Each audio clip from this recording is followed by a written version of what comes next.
Hello, my pretty awkward friend. Welcome to episode 250. We did it, folks. We did it. Oh my gosh. I can't believe this is the 250th episode. Thank you for being here. If you are brand new to my community, hello. Hi. I'm so happy to have you here.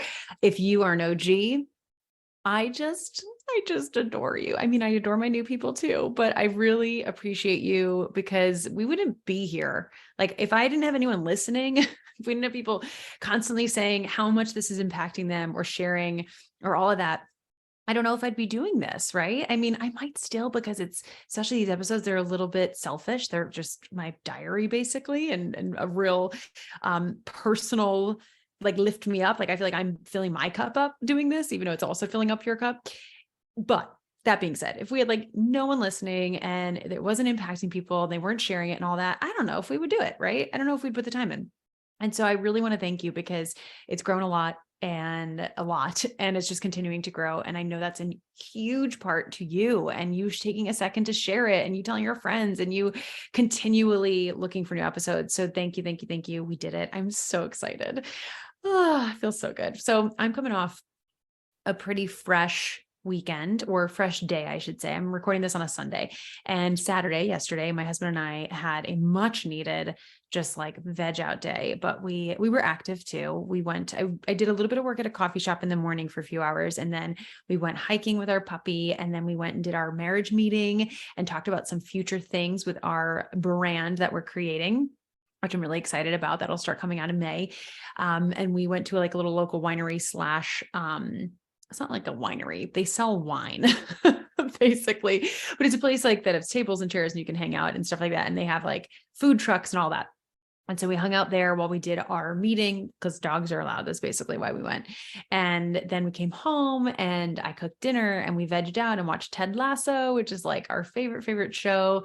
And we just did a lot of hangout stuff. It was so fun and relaxing. And I just really needed that rejuvenating day and connection time with him because I'm not going to lie, life has been tough lately. My dad is he's not in and out of the hospital. He was in twice. He's been out for almost 2 weeks now, but he's been really weak and I've had to be over there almost every single day. And yesterday was like one of the first days I didn't. And I had the day off, I guess, if you will. But even then I was like, I feel like I should go over, and he is very weak right now and just struggling. He's getting, I think, better. He's getting better, but it's just sucks seeing your parent in pain and feeling like so helpless. You know, I'm helping, I'm there and helping. I'm so lucky I live 20 minutes away, but it's like, it's a lot. It's been a lot. And so I'm in a busy season of work too. So it's like, I've been working more, I don't want to say more hours, but more focus and just more energy. Like it just like a lot of the creation I'm doing takes a lot of focus. And so then once I'm done with that, the second I'm done, I go over to his house and it's a lot. It's exhausting. It's emotionally exhausting. And I know anyone here is taking care of a parent or helped out with caregiving or gosh, even just as kids, right? It's just a lot. And so it's been nonstop, go, go, go, go, go. And yesterday was like the first day I had to just do nothing. And it felt so good. And we didn't do nothing, like I said, but it just felt so good. And I really needed that. And I woke up feeling so refreshed and was like, I want to record an episode. I feel really good right now. And I want to make this short and sweet and talk to you about something that was brought up with a client last week, or a past client, I should say, but someone that I work kind of on and off with. She was a mastermind client for a whole year. And then we've done intensives. We're going to be doing one in a little bit here. And we've just become really good friends. I just adore her. I just love her as a friend. And she's that type of person that even if we never work together again, we would just still be friends. And that happens with most of my clients. We end up becoming really good friends because I honestly pick people who I want to hang out with, especially for high level people that I'm working with all the time, one-on-one or in my mastermind or intensives or VIP days, even in my SOSA program. If I'm going to spend any amount of time with someone, I want to like them. I want to be like, oh, you're my people, right? And she's totally my person. And something, a little caveat and a little announcement, I guess, before I dive into the associating your worth to how much you make, because that was a really big conversation we were talking about when we were catching up in Voxer. But one reason I think that I've been able to have these relationships with my clients is because of how I share my story, is because of how I show up with my storytelling content. And this has been from the get-go. This isn't just like my story in the last few years. This is my story from the beginning. And I actually am going to be hosting something really, really exciting for you in a few weeks. And it's a 3-day free challenge. It's called Mastering Sales Through Storytelling, because my friend, storytelling hands down is the fastest way to increase your conversions from your content. When I did a little data analyzation of all of my content, at least half is storytelling content that sells my offer. When I look at the sales content, actually it's more than half. It's more, I'm being conservative there. More than half is storytelling content. And I can trace back so many direct sales to that content because stories sell. And I have a lot of people I've worked with, or just people in my community who are like, yeah, I share my story. I know how to tell a story. I know how to share my story. I do it. But they're so nonchalant with it. And I'm like, if you're not that nonchalant with it, you're not doing it the right way, because your story should be bringing you in money. Your story should be bringing you in income. Your story should be attracting clients to you. It is why I have these relationships with my clients. It's why I literally sign clients directly from my storytelling content. Storytelling is so powerful because people can see themselves in your story, see the hope, see the method, the framework that you use to overcome that struggle, and associate you with that method and go, oh my gosh, I need that. I need them. But if you're not doing that in your stories, that's why it's not selling. And in this challenge, we're not just helping you create stories to create stories. We are specifically helping you create stories to sell your offer. Day one is all about creating your signature story to sell your offer. And we're going to be a base story that you can pull from. And even if you've shared your story before, I promise you, you probably need this review, because if it's not selling for you, there's something missing. And I have a whole formula I'm walking you through. It's called my CTC formula to make a really great storytelling post. And I'm walking you through my storytelling framework, which is my OBC, all these acronyms. I'm going to explain that more in probably the next podcast episode, but you also can see it on the opt-in page. But I'm going to walk you through that. So you're going to have a really rock solid story that actually sells your offer. So it relates back to how you help people. And then in day two, we're going to take that and create 3 to 5 more story spinoff outlines, so that you don't just have that one, but you have 3 to 5 to sell different aspects of your offer. Because the biggest excuse I hear people say is, oh, I have a great story and I've shared it, but I've shared it already, so I'm done. You need to be sharing your story every week. If you're not sharing your story once a week in your content, you need to. You need to. I'm not gonna say you're doing something wrong, but I kind of want to say you're doing something wrong. I know it's a little harsh from me, but it's just true. You need to be sharing your story, especially if you're coaching, which 90% of the people I help are coaches. You need to. They're picking you over someone else because of you, because of your story. That's literally why these people, these clients that I have that I've become so close with, trust me. It's because of my story. This stories literally equal more income. Take a shot every time I say stories. I'm just kidding. Take a sip of water. You'll be very hydrated. But that's what we're doing in day two, is how do you take that signature one and create multiple so that you don't ever feel redundant or repetitive, but you're sharing it from different angles and you're highlighting different parts of your process so that you can link back your story to how you help people, because we don't want to just tell stories to tell stories. We want it to sell. And then in day three, we're putting it all together. And you're going to create a 30-day content plan from all of those storytelling posts. So you're going to literally walk away with 30 days worth of content outlined for your offer. It is ridiculous how much we're doing in this challenge for you. And my friend, I've already written all the slides. Everything's already ready to go. I wanted to get it done so I could feel really confident in talking about it. And it's so freaking good. Like, oh my gosh. This is an entire module from my SOSA program. It's all about storytelling. So you're getting a really good sneak peek of just one snippet of that program. And so I'm really excited for you. So make sure you go sign up. We start on April 10th. It's going to be 3 days, April 10th, 12th, and 14th. So I'm taking a break in between each day so you can catch up with the homework, because we're running really great prizes. We're giving away really great prizes, like really great prizes. I'm talking prizes that will actually save you lots of time and money and things that you maybe would hire out. I'm not going to give them away yet. You will learn them very, very soon, but really stellar prizes to move your business forward.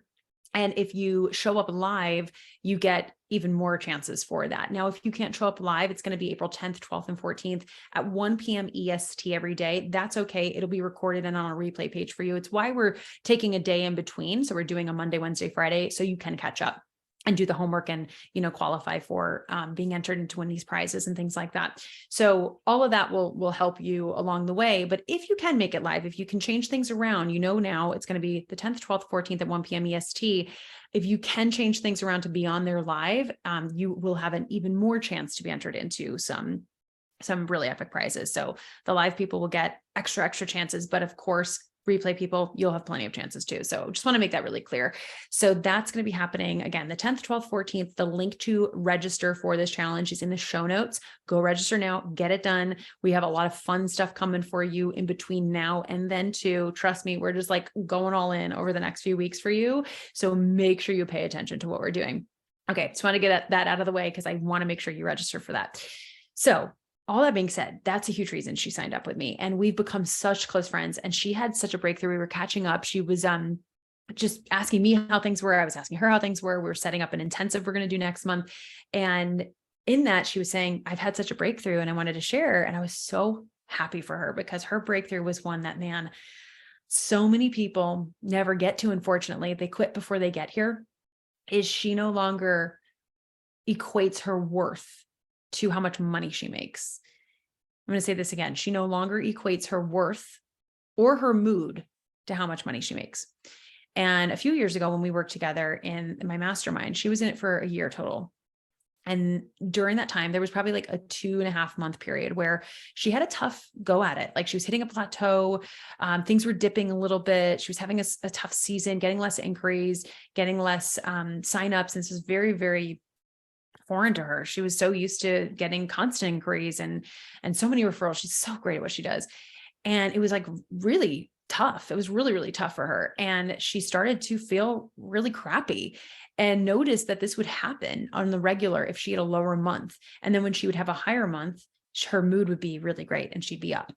And that's the danger of having your worth and your mood attached to your income, is you're going to have seasons. There are seasons in business.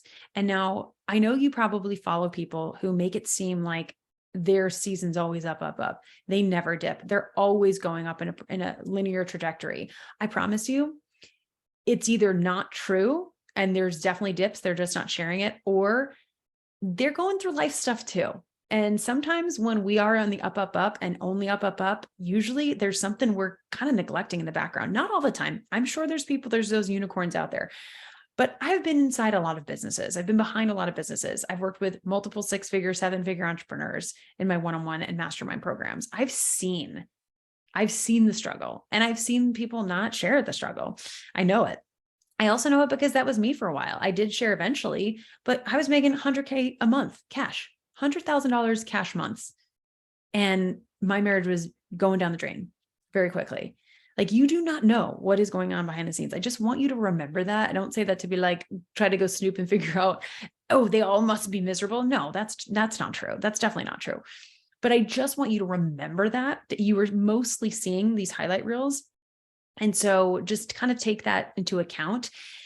And something that I noticed with myself and this client was, whenever I would have a great month, I got into this, okay, I need another. And I would feel so on top of the world. I feel so good about myself. And then if something dipped because of the economy, what's going on in the world, hello, COVID, like my life needing to take a step back, I would feel so shitty. And I remember when I consciously took a step back in end of 2020, and I was like, I've got to change things around consciously. Now, again, I literally planned this. I knew I was going to be taking a hit in income. I planned it.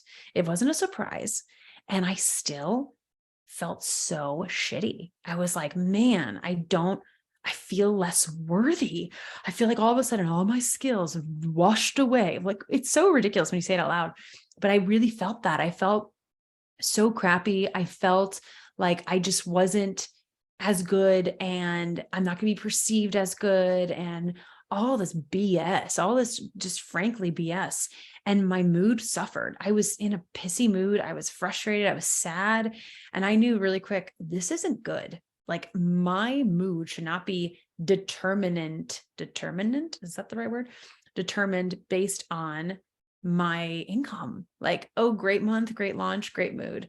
Not as great month, not as great launch, bad mood. Like, whoa, how fragile is that? Again, because you go through seasons. And I realized something's got to change. And so I started to really work on that. I have life coaches and relationship coaches and mindset coaches and all of that. And that helped a lot. But a big thing that helped me is I started to focus on things outside of my business that brought me joy. So for me, that's my family. That's my husband and my puppy. That's my dad and my mom and my nieces and nephews and my friendships. I have very strong friendships with select few friends, and I'm so lucky. And so those friendships and spending time on them and reading books that I absolutely love reading and singing, right? I took up voice lessons and like all these things that make me who I am and bring me up and are such a big part of my life that have nothing to do with how much money I make. That the purpose of singing for me, yes, while I've literally been a professional singer and gotten paid to do it, like right now, I don't sing to make money. I just sing to sing because it fills me up. I'm literally my most authentic self when I'm singing. I really feel like I'm just like, this is who I am. And so doing things and having experiences that have zero relation to do with how much money you make, that started to change the game for me. Now, it wasn't immediate. It's not going to be. It probably took like 2 years to fully like get here, honestly. But when I was having this conversation with my client and celebrating her getting to this place, like, oh my gosh, Meg, I just had this amazing month. And my mood wasn't like skyrocketed because of it. And I had not as an amazing month a few months ago, and my mood didn't plummet. Like, I feel like I'm at this even keel and my mood's not going up and down depending on my income. And I am so happy because I see the big picture and I understand that there's seasons, and I can be a detective and look at the data and go, okay, great. We had a great month. Let's analyze why. What contributed to that? What did I do? What was my content machine like? What was my launch like? Did I launch? Did I not launch? Did I have clients refer me? Did I put out a certain type of content that did really well? Was there a spike in the economy? Was there a dip? Like, what was going on? And really be a detective versus so emotionally tied to it. When we get so emotionally tied to this, man, it is so dangerous because there's so much out of your control. And she realized, I finally got to this point and I'm not going up and down. My mind and my mood isn't up and down depending on my income. And it was just such a freeing feeling. And I was like, my friend, you've arrived. It was so nice to catch up with her and hear this. And so that was something that sparked this episode. I was like, I want to share that with you because I've been at this place for quite a bit now. And it feels so good. It feels so good because I might have a month that I'm like, oh, I wish we brought in a little bit more than that, but that's okay. Let's analyze why. Like, why did we not maybe hit those metrics that we thought we would? What did we do wrong? What did we do right? What could we have done more of? What was going on in my life, in the economy, in the online space, right? And then when I have a huge launch and a huge month, great. What did we do right? We can really become a detective instead of so emotionally tied to it and go, I'm wrong. They said no to me. That method was wrong. That strategy was wrong. It's like, no, let's look at the piece of it that maybe could have improved. What did I not do? What did I not do correctly in there? Or maybe I did it correctly, but I didn't do enough of it, or I did too much of it, right? There's so many factors. It's kind of like I'll use this analogy in Facebook ads. They say, don't change everything at once. And this is a huge mistake I see people make if they don't have as good of a month, or they try something and it didn't work as well as they thought, or whatever it is they go, that just doesn't work for me. And they totally get rid of it all, right? Instead of going, well, let's analyze, let's change one thing, right? And this is why when you're using a strategy that works, I have a client right now who she's coming up in a launch, and she's had incredibly successful launches. And she really wanted to start building her email list, and she wanted to do a challenge. And so it starts next week, and she has so many people registered for this challenge, and she's been working so hard at it for a few weeks. And I have no doubt it's going to be a slam dunk. But one thing that we went into this going, she was doing my modified 3-month one-on-one coaching. And when we went into this going, at least I said this to her. I said, I don't want you to change too much because what you're doing works. You have great launches. You have clients who stay on, who love you, who refer you. If it ain't broke, don't fix it. Let's just enhance it. And so let's add one aspect. So we added this challenge, and with that was her email list. That was the biggest thing. We wanted to grow her email list. And already she's noticing sales come in from email. So it was already winning, right? It's like, oh my gosh, this is already helping, but we're not going to change anything else. Like, there's so many other things. We could have added a TikTok. We could have added Facebook ads. She could have dove in and done an affiliate program. There's so many things she could have added, but we want to add one thing at a time. And then even after this, her next challenge, we're going to analyze from this challenge what went really well, what we need to change, right? And so when you're using a strategy, whatever it is, try not to change everything. Try to change one little aspect. Cause like in Facebook ads, getting back to my analogy, when you try to change everything, you don't know what actually helped. They always say, like, I don't remember what order it is, but like test the copy. Great, pick the winning copy, then change the image. Like if your ad is not running the way you want it to, test the copy, then test the image, then test the what's it called? Targeting. It might be a different order than that. I'm not an ads expert. Don't follow me on that, but test one thing at a time so you can actually see what made the changes. Otherwise you have no clue. You're just guessing. And again, when we're just guessing, we can't base it on data. And I'm a big fan of feeling it out, trusting your gut. But when it comes to like stuff like that and strategy, you've got to actually look at the information, right? Look at the numbers, look at what's going on. And so the reason I like looking at numbers is it helps me separate myself. It helps me go, oh, this isn't a Megan thing. This isn't a Megan's not worthy or Megan, people don't love Megan or think I'm valuable or whatever. It's not that. It's these facts. It's the facts, right? And so I want you to remember that. And it goes the same with having great months. I want you to have incredible months and I want you to be happy about it. When I have a really great month, man, I'm so happy about it. You know what? It's funny though. I don't even say that anymore. If I'm being honest, I don't even say, oh, wow, this is a really great month.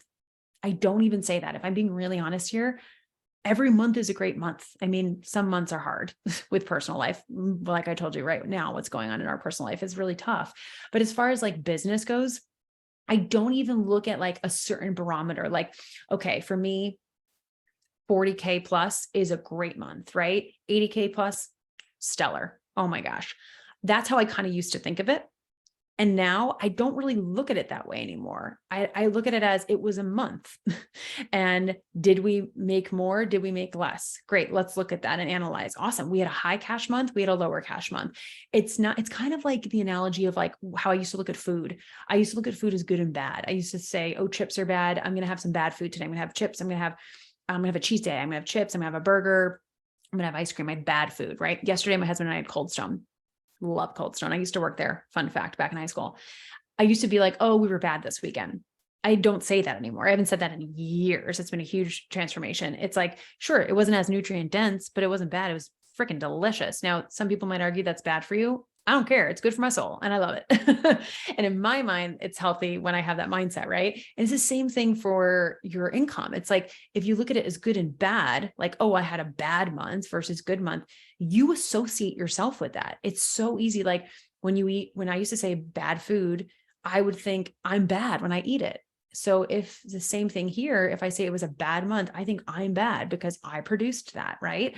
Versus it's a month. Let's look at why it was lower and why it was higher. And let's try to separate our emotionality from it. And a huge way I've done that is by having other things outside of my business and knowing that there's so much out of our control and I'm going to do everything I can, but I can't control certain things. And also I refuse to do certain things. When I was making 100K cash a month, I was doing things that I refuse to do right now. I was working, and mainly, I don't mean anything really bad. That sounds horrible. Nothing like immoral, gosh, but I was working so much. I would never be able to go take care of my dad and be in the process of trying to conceive and have a relationship with my husband if I was working the way I was. No way. I couldn't do it. And it's like, I look back and I'm like, man, I refuse to get there by doing what I did because I worked so much. I was constantly on calls and I just won't build my business that way anymore. I'd rather it take more time. And it's ironic because now my income goals with my husband, we have such bigger income goals. They're so much bigger than they used to be, but it's not to impress anyone on Instagram. And it's why I don't talk about money as much. I talk about it when it matters, when I have a lesson. Like I had a workshop at the beginning of this year, how we increased our profit by 100K. That's a lot. That's a lot of money. And I wanted to share because I thought it was pretty cool because it was profit, right? It was focused on profit. And then I also had a live last year that I did was 108K, a very different way. So I had a launch and we brought in 108K in sales. And I wanted to talk through how we did that in such a different way and in a very short period of time. And then sometimes I'll share, but sometimes I won't. And it's because I used to only share my income to be like, I'm making a lot of money. You should hire me. And now, sure, that is an indicator, right? I've made a lot of money in my business. I know how to make a lot of money. I'm continuing to do that, right? We bring in way more than we need every month in our business to survive and in my life, right? And so sure, we do that. And I could talk about that and I could break that down every month. And I will sometimes when I feel like there's a need. But that's not the only reason you should hire someone. You shouldn't just hire me because I've made a lot of money, or I make a lot of money, or I'm going to make a lot of money. You should hire me for so many other reasons, for the results my clients get. It's why I share my client results more than mine. Like I break down and share client case studies so often, because that's, to me, it shows it doesn't just work for me. This works for other people, right? Or how I show up for clients, my story. Again, that's why I'm doing the story challenge. That is a huge reason people will hire me. And I think it's a huge reason you should hire someone, because it shows their values. It shows their work ethic. It shows what they will and won't do, what they stand for and stand against, right? And that's just a huge piece of the pie. And so that's something that I really, really encourage you to take a look at when you are hiring. And I want you to know, if you're in any of my programs, whether you're going to join SOSA when we launch in, a few weeks here, which is so exciting. It's like 3 weeks, I think. We launch on April 8th. We open up cart on April 18th for the public. We're doing a pre-sale to the wait list. So make sure, if you want to get first dibs to that, make sure on the wait list. You can go to the link in the show notes. We'll have the wait list link there too for you. And we're doing some really cool bonus trainings to the wait list beforehand. Even if you don't end up signing up, you're still going to get those bonus trainings. You have to be registered though. So make sure you're registered. But anyway, if you join SOSA, if you're in those first few years and you're scaling to consistent 5K months, or you join my mastermind and your expansion, or you're in one-on-one, or we do a VIP day, wherever you fall within my product suite realm, you will be treated the same. And I will have this same narrative throughout everything, is I will help you build a business that gives you life and that works around your current life, not that takes it over, not that makes you sacrifice. Now, will you have to sacrifice some things, like some time and some energy and some weekends in the beginning? Yeah, you will. But I will never, ever help you build a business that will sacrifice your marriage, or will sacrifice your kids, or your health, or your mental health, right? Any part of your health, your mental, your physical, your emotional well-being. In fact, I make sure you put that first, because I don't want you to just build wealth. I want you to build wealth in your business. I want you to build wealth in your life. I really want you to build wealth in your life. And that means that you have that well-rounded life. And now you're going to have seasons, like I'm in a season right now where I am working more. I have a busy season right now, and it's going to be followed by a pretty chill season, right? And that's what I'm going to help you establish, is how can you really look at your business as this machine to fuel your passion and your purpose and all the other things you want to do in life. I want you to look at your business to fuel those things, and not just like the end. It's a means to an end with other things, right? It's going to help you be home with your kids, have your spouse retire, or maybe that's not your thing. And it's just to help you get out of a 9-to-5 job you can't stand, do work you love, right? Give back to your community, be able to invest in real estate, be able to give back to charities that you really believe in, be able to help your family. That's what I want you to look at it as. It's a vehicle. Your business is a vehicle to so many other things. It's not the end goal. And when we get into this rat race of I need to do better and for clout on Instagram, it becomes about that. And it doesn't become about the reason you got started in the first place. And when I had this conversation with this client, I was just so proud of her, because man, she's come full circle and she's like, I'm there. I've made it. I've done it. And I'm like, yes, you have, my friend. And I'm so proud of you. And I'm there, and I've been there. And my friend, I can tell you, creating from this place feels so freaking good. And I just feel so happy. And I had one of these days yesterday where life is hard right now with everything with my dad, but I'm still so happy. And one of the reasons is I'm happy that I can be there for him. And I'm healthy. You know, when your parents are sick, man, I'm so grateful for my health right now. And I'm grateful I can be there for him. And I'm grateful I am my own boss, so I can just scoot on over there whenever I need to. And so this kind of went all over, but that is something that I will do from the get-go with my clients, is really help you separate yourself from the income in a healthy way, so that when months are huge, you're not on this high that then plummets to this low if there's a lower month next month, because man, that is just not sustainable. And that's not fair to your family, right? If you have a family, even if it's one person that you have, right? Or your friends or your parents or whatever it is, and your mood is constantly going up and down because of that, no one wants to be around that. I'm just going to be honest. I know, because I was that.